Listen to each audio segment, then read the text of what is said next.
Today I'm going to show you how to stop double triggering on your electronic kick drum. That's coming up.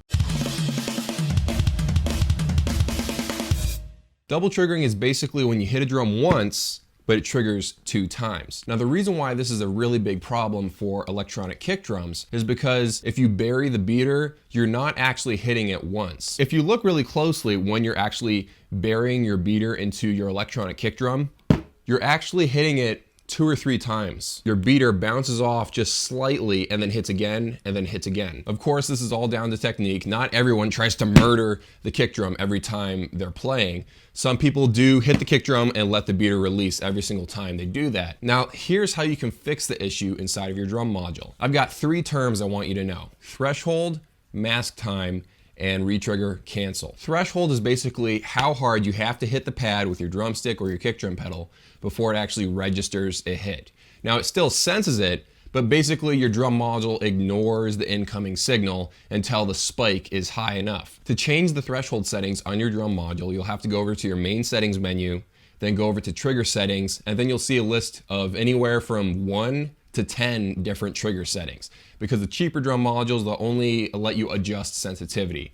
Other drum modules, like a higher end flagship or even a mid-tier drum module, might let you change 10 different parameters of that trigger. So the one you're looking for is threshold. What you want to do is slowly start increasing the threshold from 0 until you stop hearing that double triggering. You got to be careful because you don't want to destroy the dynamic range of your kick drum.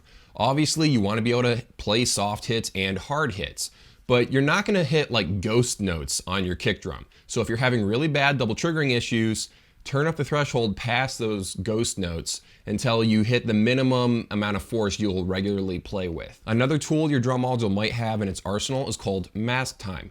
Mask time is basically a period of time your drum module ignores drum hits. It will sense your first hit, and then there will be a buffer zone of maybe a few milliseconds where no matter what kind of trigger impulses come into the drum module, it will ignore them for a set amount of milliseconds until the time limit has elapsed. Why does this matter? If you set the time limit of the drum module ignoring your hits between the space of your hits, that means any false triggering that you didn't do won't be accepted. So if you're having bad double triggering issues, adjust the mask time, slowly start from 0 milliseconds, and then work your way up until the issue is resolved. If threshold and mask time just aren't cutting it for your situation, there's one last thing you can do. Go over to the trigger settings and adjust the retrigger cancel. It does exactly what it sounds like. It cancels the retriggering problems that you're having. So slowly increase that 1 notch at a time until finally everything is gone. Just remember, you're supposed to rely on threshold and mask time to adjust these problems first. Retrigger cancel is kind of sorta like a last resort. Not that you're not supposed to use it, but to get the best triggering results, you should probably start with threshold and mask time first. Okay, so the next question is, what if you're not actually using a pre-made kick drum tower like this? What if you're actually converting your own acoustic kick drum with a mesh drum head and a kick drum trigger? There are a couple of things to keep in mind while you're using a conversion kick drum. The first thing is that you're using a huge mesh kick drum head. This is like 22 inches or something. So what happens is your kick drum beater will actually dig into the mesh a lot easier because there's more mesh and it can stretch more. And you're probably using less padding than something like a KD120 has. You're gonna have more double kick drum triggering issues. One way to fix this, other than using threshold, mask time, and retrigger cancel, is to simply adjust where your kick drum trigger is. What you might want to do is, instead of centering it exactly behind where your kick drum beater is going to hit, maybe have it go to the side a little bit.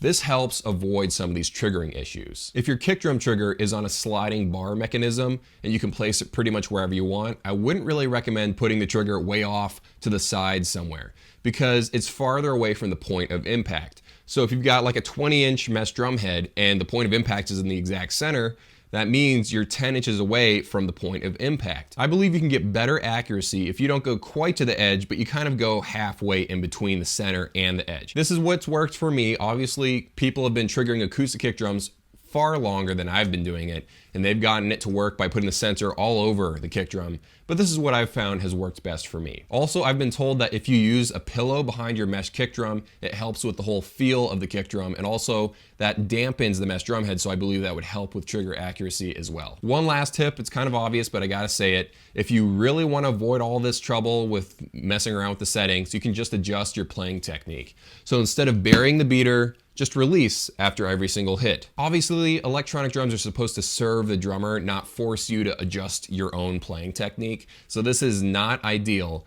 but I had to throw it out there. If you want to keep your playing technique exactly where it's at, that's completely fine. Just go adjust the threshold up a few notches and then go over to mask time, and that should fix your double triggering issues. If neither of those tools are fixing it, go increase the retrigger cancel up a few notches as well. If you like this video, give it a like. If you don't like it, give it a dislike. I'll see you guys in a few.